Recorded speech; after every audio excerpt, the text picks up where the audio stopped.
Hi everybody, welcome to this Wall Street News.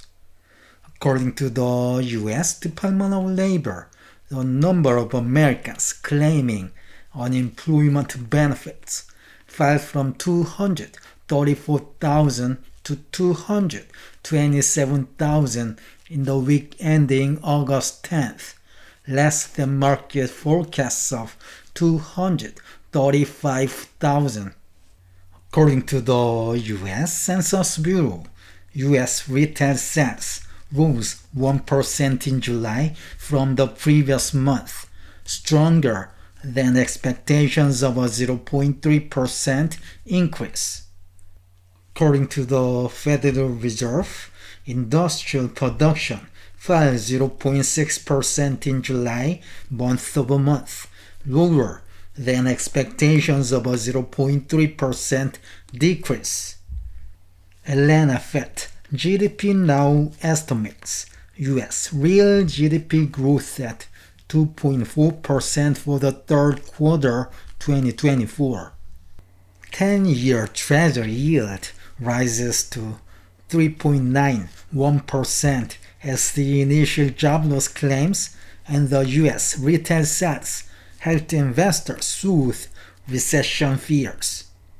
S&P 500 jumped 1.61% Thursday as investors regained confidence in the U.S. economy based on the consumer spending and the labor data.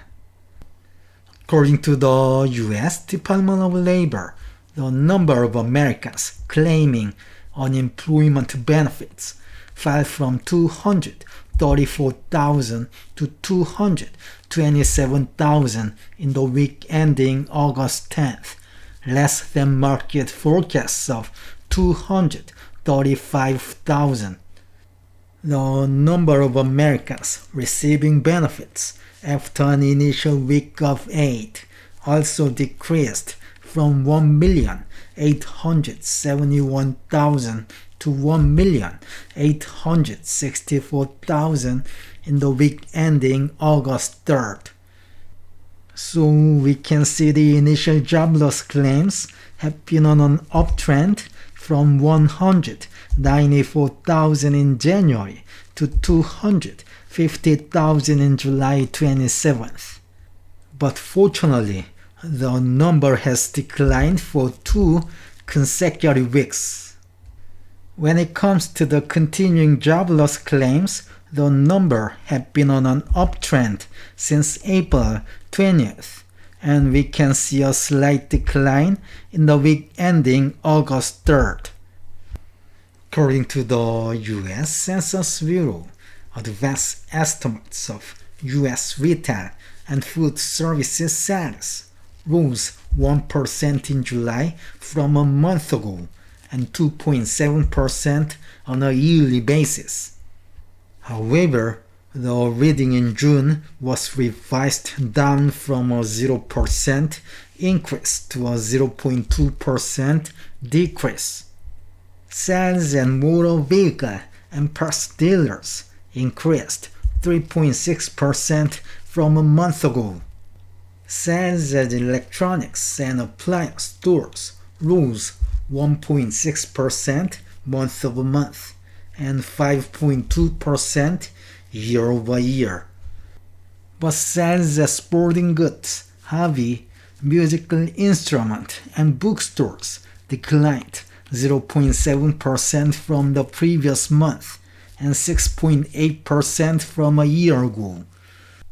According to the Federal Reserve, U.S. industrial production fell 0.6% in July from the previous month and 0.2% year-over-year.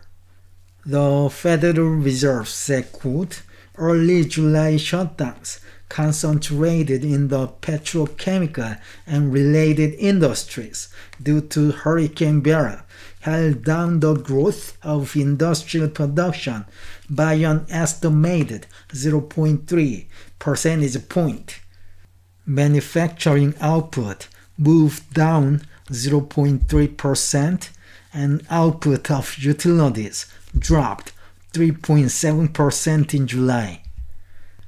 According to the Federal Reserve Bank of Atlanta, GDPNow estimates U.S. real GDP growth at 2.4% for the third quarter 2024, down from 2.9% on August 8, based on the readings from PPI, CPI, U.S. retail sales, and industrial production.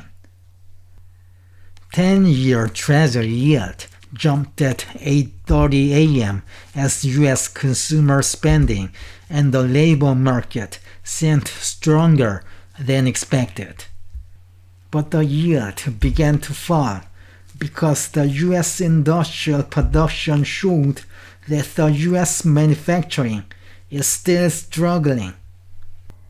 For the U.S. stocks, S&P 500 rose 1.61% Thursday as the initial jobless claims and U.S. retail sales helped investors soothe recession fears.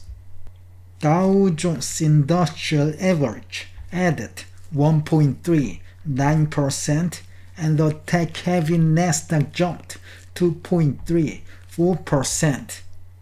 Okay, this is the end of today's news. Thank you for watching. Have a great weekend.